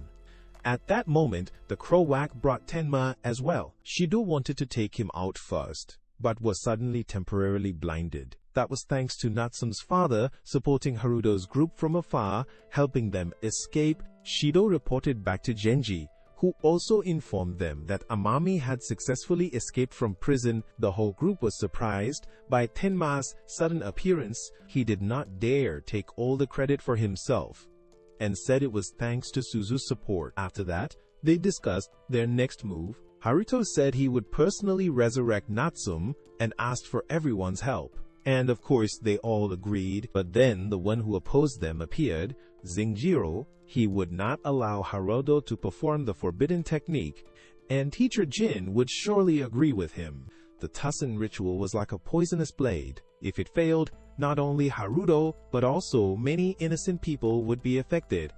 Even if he succeeded, he would have to pay a heavy price, if not his life, then something else, or he would gradually be corrupted. Zinjiro advised them to give up on resurrecting Natsume and accept that she was already dead. Just then, Kyoko fainted. Her soul was drawn out of her body. She could see everyone's spiritual energy, and then began to see thousands upon thousands of dimensions and other worlds. She realized that forbidden techniques were only limitations humans had set for themselves. She also saw Natsume's spiritual energy. She was still waiting for them. They could still save her. After saying that, she passed out. Zinjiro was surprised that Kaoku's clan's astrology powers had awakened. At this moment, Teacher Jin now seemed to have made up his mind. He would still choose to protect his students. He opened the path for Haruto's group to go. Tenma stayed behind to take care of Kaokeo. Now Haruto's group would go find Natsume's body and meet Suzu to figure out how to revive her. A flock of crows appeared and blocked their way. Suzuka decided to stay behind and hold them off. When the timing was right, Taoji and Haruto split up. Haruto summoned the crow cloak and continued moving. Suddenly, Rhea showed up to attack him, still holding a grudge against Teacher Jin. Ryuji intended to take it out on Haruto. Of course, Haruto had no time to fight. He tried to get away, but Rhea kept chasing and attacking him. Rhea did not care about innocent civilians and kept launching attacks, even using a flaming hand to try and grab Haruto. Haruto struggled in vain to escape. Then Khan appeared and attacked Rhea's hand, forcing him to stop the spell. Annoyed, Rhea decided to eliminate the little girl, Khan. Haruto wanted to rush in and save her, but the crow blocked him. He had no choice but to take off his cloak to protect Khan, and in exchange, he lost an eye. Rhea blasted both of them away. Khan still braced herself to protect Haruto. Seeing that, Haruto remembered that the one who vowed to serve him for life was Khan. As his memories returned, Khan regained her power. She released her second seal to fight Ryaji, but Rhea summoned Shaver to kill Haruto. To prevent that, Khan released her fifth seal, restoring her original strength. She quickly shot down Rhea and took care of Shaver, but Rhea still managed to hold her back, giving the lunatic time to charge at Haruto. As the sword was about to strike, a white-haired man appeared and blocked it. He was Kakayoki, one of Yakuzu's two familiars. Seeing both of Yakuzu's familiars appear, Ryuji chose to retreat instead of continuing to fight. Khan quickly treated Haruto. When he regained consciousness with all of Yaku's memories, Khan, Yoki, and the crow awaited his next command. Meanwhile, at Teacher Jin's side, just as he was about to clash with Zinjiro, Old Man Demand brought Amami back. Zinjiro chose to withdraw this time out of respect for the director, but he would not act the same next time. Back to Haruto's group, they had arrived to retrieve Natsume's body. Taiko was already waiting there. Whatever explanations she had were meaningless now. Haruto only wanted to take Natsume. He did not mind clashing with her. Taiko decided to leave. After that, he brought Natsume to the altar where Suzu was waiting. Following her instructions, Haruto carried out the ritual. A pillar of light appeared, illuminating everything. Whether it would succeed or not was still unknown. As for Teacher Jin, he had asked Old Man Demand to become his familiar, and the old man accepted without hesitation. Sometime later, everyone was still waiting for the result. Then Tenma received a call from Suzu. The ritual had succeeded, but she said it would take more time before they could see Haruto and Natsume again. Realizing that Haruto had become Yaku, they decided not to wait. They would go find him to remind him of all they had gone through together. In a pure white room, Natsume was awakened by Haruto. Both of them were overjoyed to see each other again, and they took the opportunity to finally confess their feelings. They shared a kiss. After that, Haruto apologized to Natsume, saying he had something he needed to do now and asked her to wait for him. When the time came, they would go eat shaved ice together again.